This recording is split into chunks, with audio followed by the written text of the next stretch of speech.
अस्सलाम वालेकुम। आजकल के दौर में गर्मियों में एसी यानी एयर कंडीशनर का यूज़ तकरीबन हर किसी का मामूल बन चुका है। लेकिन क्या आप जानते हैं एसी को अगर तरीके से इस्तेमाल न किया जाए तो ये हमारी बॉडी को नुकसान भी पहुंचा सकता है। तो आइए जानते हैं कि कैसे एसी हमारे लिए हार्मफुल हो सकता है। Number 1, allergy and infection. अक्सर औकात लोगों के घरों, गाड़ियों या ऑफिसेज में एसी की मेंटेनेंस प्रॉपरली नहीं की जाती, जिसकी वजह से एसी की डक्ट्स, वेंट्स और फिल्टर्स गंदे रहते हैं। यानी कि एसी में बैक्टीरिया, एलर्जेंस और डस्ट वगैरह की एक्यूमुलेशन होती रहती है, और जब एसी को चलाया जाता है तो ये डस्ट पार्टिकल्स, एलर्जेंस और बैक्टीरिया एसी से निकलकर हवा में शामिल होते रहते हैं, जिसकी वजह से हमें बैक्टीरियल इन्फेक्शन या एलर्जी होने के चांसेस रहते हैं। और बाज़ औक़ात इन पार्टिकल्स की मौजूदगी की वजह से एसी वेंट से स्मेल भी आती रहती है।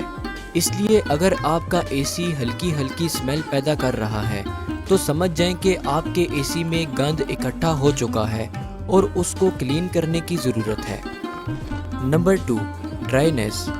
जब आप किसी गर्म रूम में कोई ठंडी कोल्ड ड्रिंक की बोतल रखते हैं तो उस बोतल पर छोटे छोटे वाटर ड्रॉपलेट्स इकट्ठे होना शुरू हो जाते हैं। ये ड्रॉपलेट्स असल में हवा में मौजूद वाटर वेपर्स के कंडेंस होने से बनते हैं। इसी तरह अगर रूम में एसी ज़्यादा देर तक ऑन रहता है तो रूम की हवा से मॉइस्चर यानी वाटर वेपर्स कंडेंस होकर एसी डक्ट में कलेक्ट होते जाते हैं, जिससे रूम में मौजूद एयर ड्राई हो जाती है, जिससे आई और स्किन ड्राइनेस की कंडीशन पैदा हो सकती है।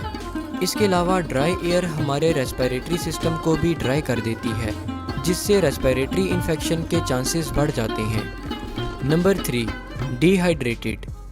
इस सब के अलावा अगर हम ज़्यादा टाइम तक एसी में रहते हैं तो टेम्परेचर ठंडा होने की वजह से हम पानी भी कम पीते हैं, जिससे बॉडी में डिहाइड्रेशन हो जाती है, जो कि हेडेक और सुस्ती का बाइस बनती है।